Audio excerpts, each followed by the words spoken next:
ও নি উল্টা উল্টা কাম করে। আমি সবসময় দেখি তুই উল্টা উল্টা কাম করস। এনে না দিয়ে দিয়ে থাস এদিকে।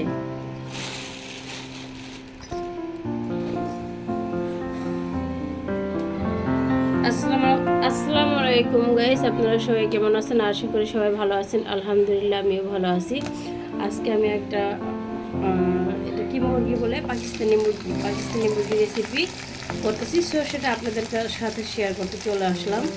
তো আমি প্রথমে কড়াইতে দিয়ে দিয়েছি এলাচির গুঁড়া, দারচিনি, লবঙ্গ, আর ওর সাথে দিয়েছি কালো এলাচ, জয়িত্রী। এগুলো সব একটু ভেজে নিলাম। ভেজে নিলে একটা ফ্লেভার একটা ভালো ছড়ায়। যেহেতু পাকিস্তানি মুরগির গায়ে গন্ধ থাকে, সো গন্ধটা যেন না থাকে, এর জন্য আমি এটা করতেছি। এখন দিয়ে দিলাম পেঁয়াজটাকে একটু ভেজে নিব। দিয়ে দেবো লবণ স্বাদ মতো।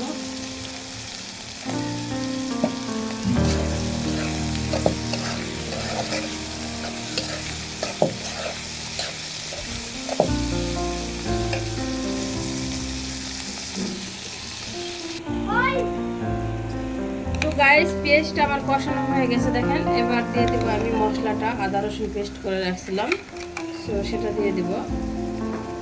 আমি আমার পরিমাণ মতন দিলাম, বাট আপনারা আপনাদের পরিমাণ মতন মশলা দেবেন, কারণ মশলা সবাই একরকম খায় না, কেউ বেশি খায় কেউ কম খায়, সো যার যার পরিমাণ মতো সেটি দেবেন।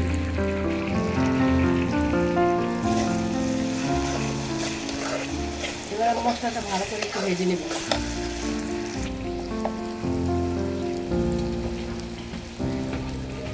তো গাইস দিয়ে দিলাম হলুদ,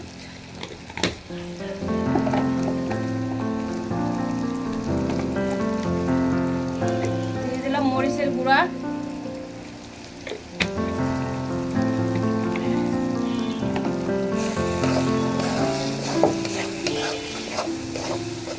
আসলে আমি কোনো আর্টিফিশিয়াল পছন্দ করি না।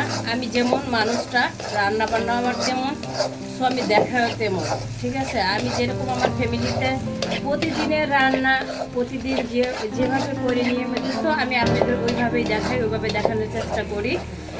তো জানি না এটা কার পছন্দ আর কার অপছন্দ। দিয়ে দেবে একটু পানি।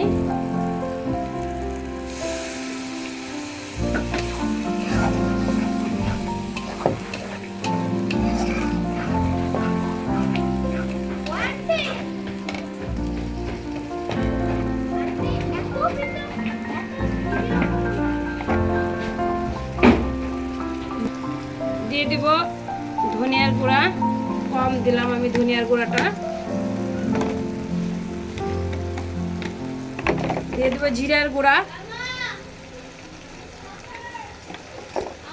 আমাদের এই সাইডে গ্যাস নাই, তো আমি ইট দিয়ে লাঠি দিয়ে পাক করতেছি, সো আপনাদের বাইরের ব্যাকগ্রাউন্ডটা দেখাইতে পারতেছি না, সো এই জন্য দুঃখিত। দেখতেই পারতেছেন ধোঁয়া দেখে যে আমি আসলে লাঠি দিয়ে পাক করতেছি। এটা ভালো করে একটু মিশিয়ে নিব। একটু কষানো হয়ে গেলে আমি গোশটা দিব।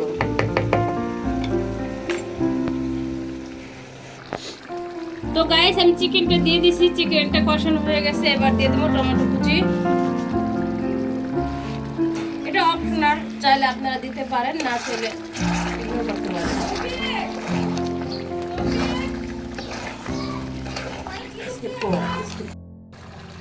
তো গাইস অফ ক্যামেরায় আমি আলু দিয়ে দিছিলাম, সো আলু আর গোশত দুটোটা সিদ্ধ হয়ে গেছে। এবার আমি দিয়ে দেবো ঝোলটা, পানি দিয়ে দেবো।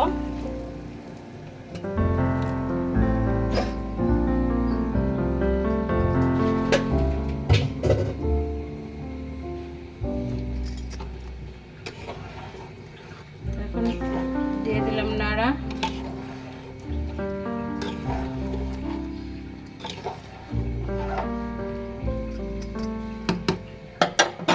এবার এটাকে আমি ঢেকে দেব।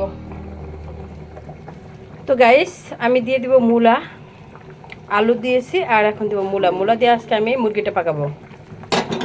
সো এটা দেখে আবার অনেকে নাক ছিটকাইতে পারেন, নাক ছিটকেন না, কারণ মূলা সবাই খান। আর মূলা দিয়ে যে কোনো তরকারি রান্না করা যায় যদি আপনি জানেন রান্না করতে। সো নাক ছিটকানোর কিছুই নাই। যে কোনো রান্নাই হোক না কেন, রান্নাটা যদি আপনি সুন্দরভাবে করেন, সবজি যেটাই হোক না কেন, খেতে কিন্তু অনেক মজা লাগবে। ঠিক আছে, তো নাক ছিটকে লাভ নাই। একদিন রান্না করে আপনারাও খেয়ে দেখবেন আমার মতন। আমি মাঝে মাঝে মানে যেটার সাথে যেটা যায় না সেটা দিয়েও রান্না করে দেখি কেমন লাগে, কারণ সবই আল্লাহর সৃষ্টি। মন থেকে ভালোবেসে রান্না করলে আর মন থেকে ভালোবেসে খেলে সব কিছুই ভালো লাগে। যেটা খাওয়ার জিনিস, হারাম বাদে হালালটা সবাই খেতে পারেন। তো আমার তরকারিটা হয়ে গেছে, এবার আমি একটু জিরা ভেজে গুঁড়া করে দিলাম।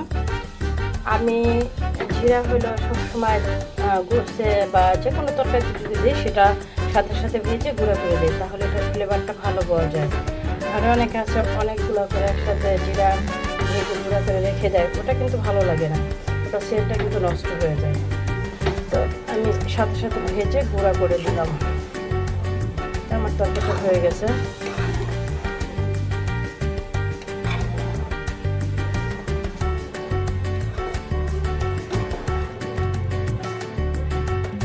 তো গাইস, তরকারিটা আমার হয়ে গেল। যারা আমার ফেসবুকে এখন আমাকে ফলো দেন নাই, প্লিজ তারা আমার পেজটাকে ফলো দিবেন। আমি নতুন পেজ খুলেছি, সবাই আমাকে সাপোর্ট দিবেন। আর আমার ভিডিওটা যদি ভালো লেগে থাকে, এইভাবে আপনারা অবশ্যই বাসায় একদিন করে খাবেন। মূলা থাকছে, মূলা দিয়ে আলু দিয়ে এভাবে যদি আপনি মুরগি পাকান, খুব ভালো লাগবে। আমার কথায় না, আপনারা নিজেরা রান্না করে খেয়ে আমাকে জানিয়েন কেমন লাগে। আসলে সব কিছুই আল্লাহর সৃষ্টি, তো সব খাবার খেয়েই আল্লাহর কাছে শুকরিয়া আদায় করা উচিত। কোনো কিছু দেখে কখনো মুখ ভাসকানো বা করা উচিত না। যে মূলা দিয়ে আবার মুরগি রান্না, না হতেই পারে। মূলা দিয়ে আপনি চাইলে অনেক রেসিপি করতে পারেন, বাট আমরা করি না, সো এই জন্য আমরা একই জায়গাতে বসে আছি। একটু চেঞ্জ করে, একটু ডিফারেন্সভাবে রান্না করলে সব খাবারই ভালো লাগে। স্বাদটা কোথায় জানেন? তরকারি সবজি বা গোছে না, স্বাদটা হলো আপনার হাতের মাঝে, রান্নার মাঝে, রান্নার আর্টিফিশিয়ালটা আপনার কীরকম সেটার মাঝে। যাই হোক, যদি ভালো লাগে থাকে তাহলে অবশ্যই আমাকে কমেন্টে জানাবেন। আর যারা আমার ইউটিউব চ্যানেলের বন্ধু, তারা আমাকে সাবস্ক্রাইব করবেন, আমার ভিডিও বেশি বেশি দেখবেন। পরবর্তী ভিডিও দেওয়ার জন্য অপেক্ষা করবেন, আমার জন্য দোয়া করবেন। আমি আপনাদের সকলের জন্য দোয়া করি। ভালো থাকেন। আজকের ভিডিও এই পর্যন্ত। আল্লাহ হাফেজ।